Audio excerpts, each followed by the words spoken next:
Hi, Kathy. So this is going to be about Shakespeare's sonnets, which hopefully you haven't started, but I never know with you. You're just your speed. You're just getting through all this material so quickly. But so with the sonnets, so you're only reading about 10 of them, and that would be from 127 to 135, and then 18. So the sonnets are really interesting, and I think it's the backstory that makes them so interesting, especially for the group that we are focusing on. So we're focusing on the Dark Lady sonnets. Now, most of the sonnets, over 100 of them, are written for the fair youth. And so when the sonnets begin, the poet, whose name is Will, and presumably that's a mask for William Shakespeare, but we don't know for sure. So he's caught between two competing influences. There is the angelic influence of the fair youth and the devilish influence of the dark lady. So the fair youth is a young man, and he is upper class, he is educated, he is wealthy, and the poet feels that his affection for the fair youth is pure, and that it is a relationship which expresses his higher self, and that it surpasses the love that he is capable of feeling for women. And that it's wholly spiritual, whereas he feels that his attraction to the dark lady is his senses taking revenge on his spiritual side by driving him into this relationship with an unworthy mistress.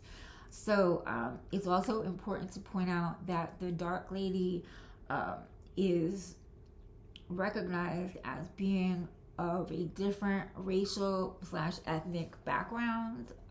It's not, I've never read with any certainty a source saying exactly what her ethnicity is, but that it's mixed, and that she has darker features.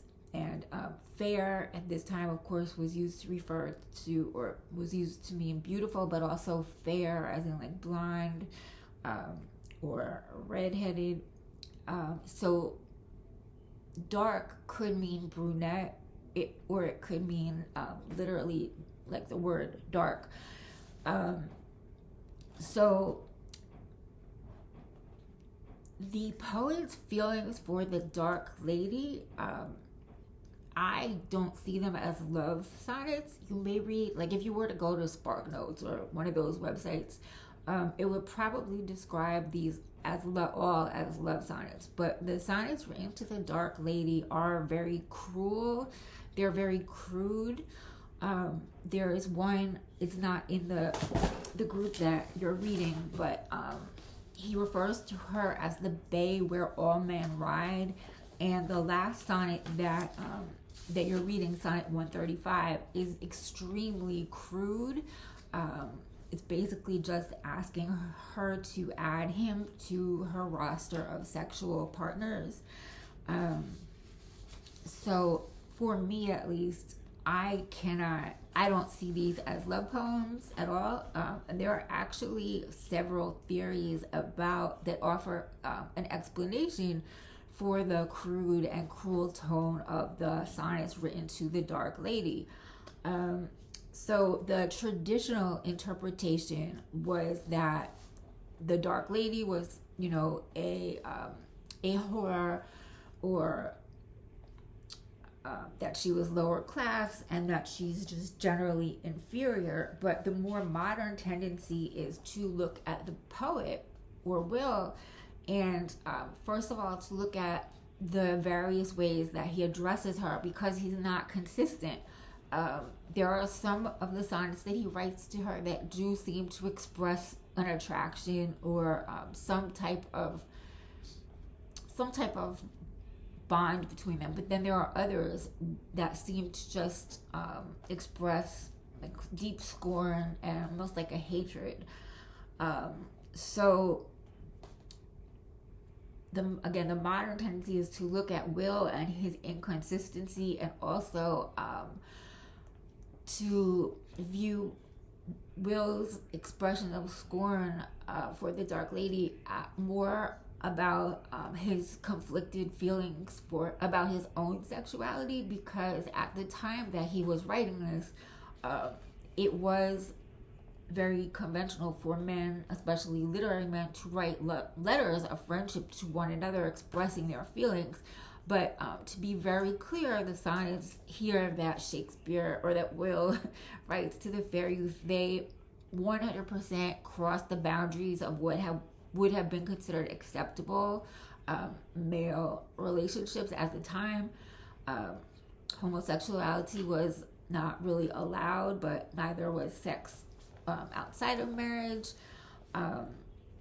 So one theory is that that the Dark Lady, because of her lower class and because of her ethnic/racial background, that a relationship with her would have been just as scandalous, if not more scandalous, than the relationship with the fair youth. So that Shakespeare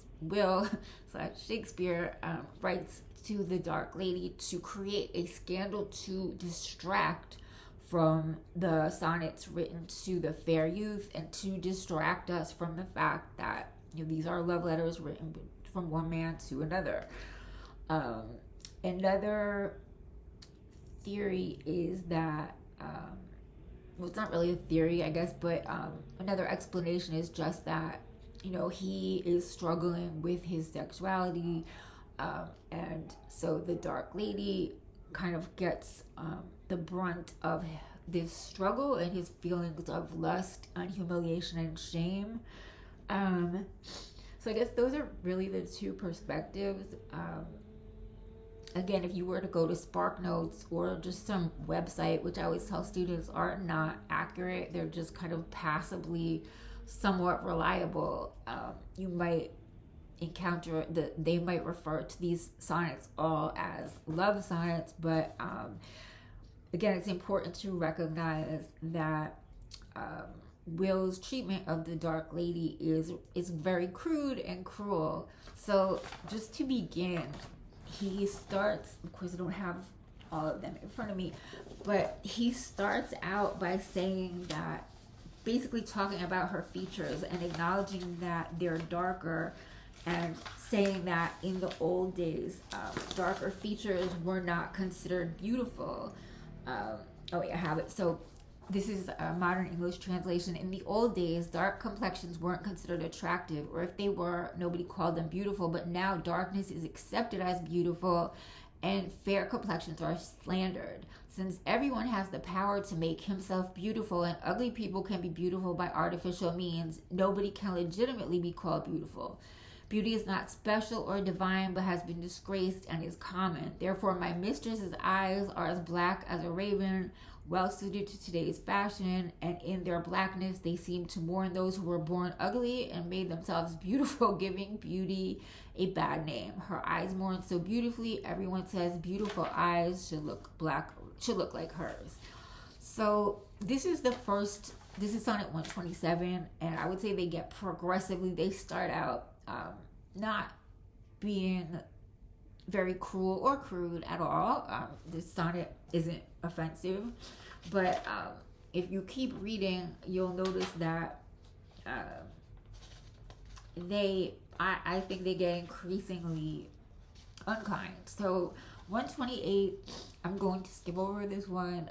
He just compares he talks about his mistress playing the piano, and says that he's envious of the keys because of the way her fingers are touching them.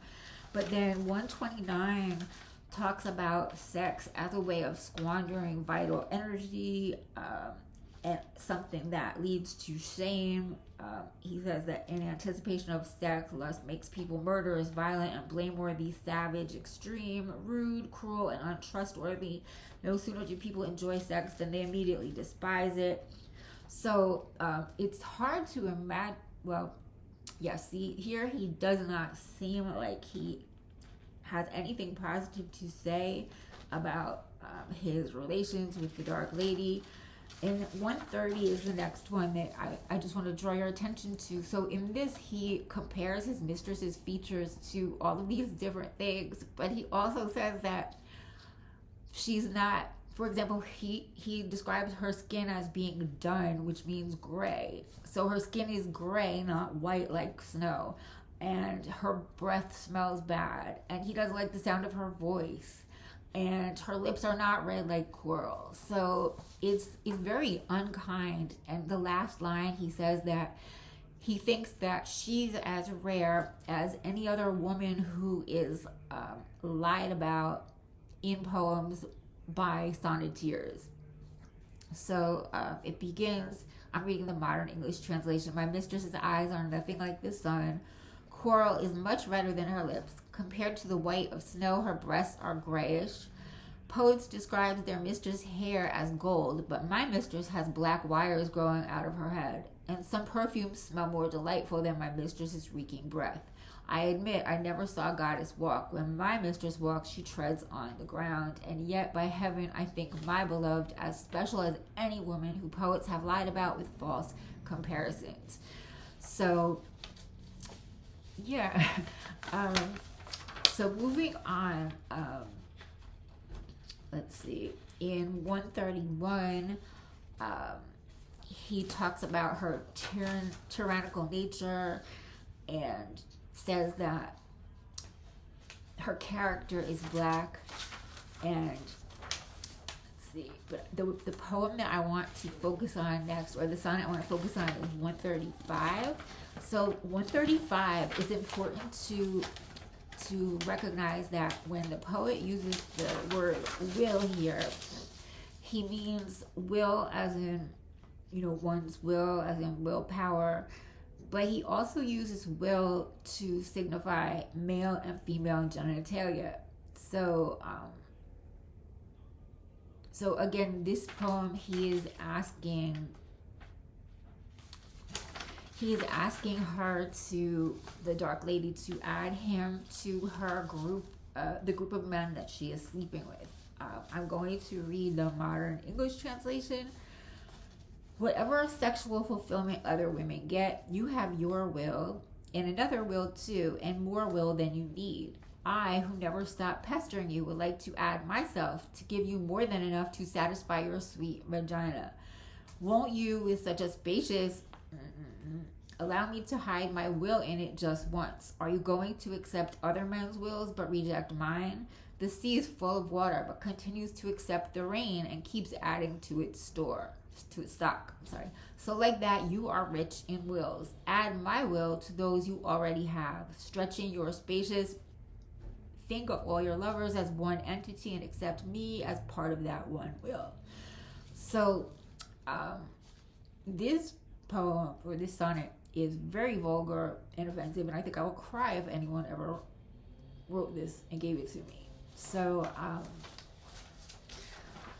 so now for sharp contrast, if you go to sonnet 18, that is the famous shall I compare thee to a summer's day, thou art more, that's the poem, that's sonnet 18. So if you read that, that's written to a fair youth, and just the tone and the beauty of the language, the contrast is so great between the poems written to the Dark Lady and the poems written to the fair youth. I think that speaks for itself. If you would like, you can pick a sonnet at random. Let's say any of them from 125 down, they should all be about the fair youth. So just in doing that, you will definitely see, again, the difference in the way he addresses them. So I hope this was helpful, and bye-bye.